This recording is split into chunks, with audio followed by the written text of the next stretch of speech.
Hey guys, it's Leah and welcome back to my channel.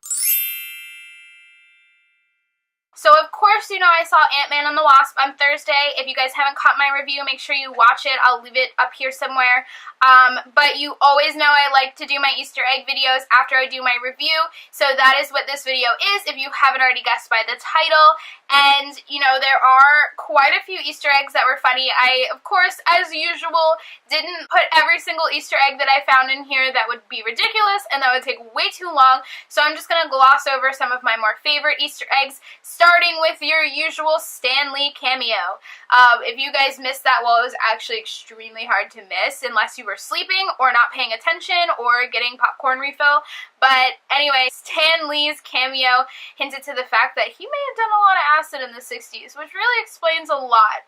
But that was really funny. I always love his cameos. I know it's something that us Marvel fans look forward to subconsciously, like every single Marvel film. We're like, oh yeah, Stan Lee! But the most obvious Easter egg that I'm going to talk about is the title, Ant-Man and the Wasp, which not only refers to Scott and Hope, but it refers to Hank and Janet, of course. Our two sets of Ant-Man and the Wasp, if you will. You guys have already heard me talk so much about Janet. If you watched my review and my Fandom Friday video, I can't stop talking about it just because I feel like it's about time that she is introduced in the MCU. For those of you who don't know, she's like the OG.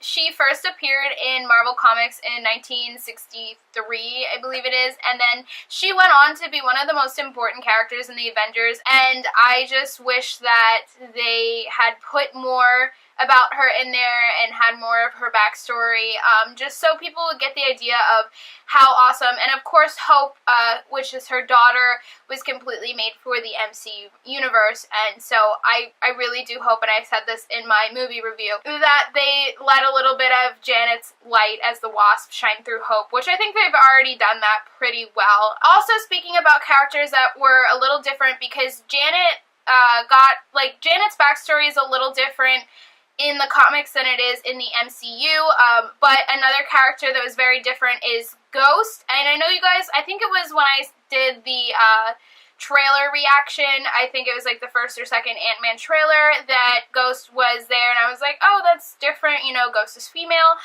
Besides that obvious difference, there are a few other different things. Ghost in the comics also has a completely different backstory of how they came into what they are doing and into being Ghost. Ghost is more of like an anti-hero, I guess you could say. So they totally did something different with the Ghost in the Ant-Man and the Wasp film. Obviously, it's a lot different. It's still very interesting to see, though, what they did with it. Of course, there was a lot of callbacks to S.H.I.E.L.D., Agents of S.H.I.E.L.D., stuff like that. And another one of my favorite things, Marvel kept dropping this hint a lot, so I really hope it's like kind of hinting to what's to come.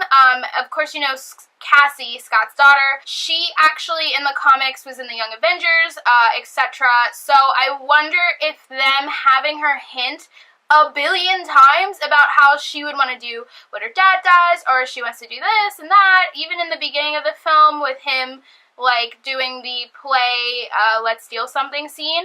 So I really wonder if there's going to be a future with her, or if there's more to come, if she's going to follow in her father's footsteps.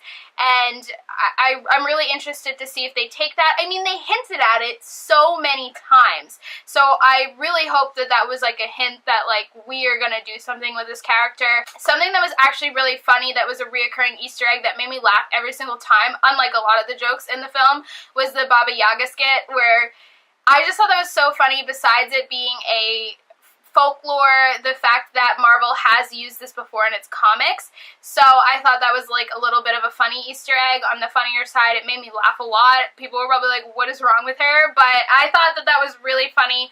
Yeah, the thing with Marvel films that I really appreciate is there are so many characters that maybe aren't as relevant, obviously, to the story. They're just side characters, but they actually have a place in the Marvel comics. A lot of you guys won't realize if you read the comics that coincide with a lot of these superhero films, you'll find certain, like, side characters, like the FBI agents or stuff like that, and you'll be like, oh my goodness, that's an actual character. They didn't make that up. They took that from the comic. So that's something that I really appreciate about Marvel, but it does make the Easter eggs so much more complicated, just because almost everything can be taken as an Easter egg from the comic, or they do make a lot of pop culture references. But for that reason, I do love Marvel, just because they're so filled with references, and it's really fun to sit there and pick them all out. Those were just some of the big ones and some of my favorites. So as usual, make sure you guys subscribe, and don't forget to leave comments down below, and I'll see you guys next time. Bye, guys.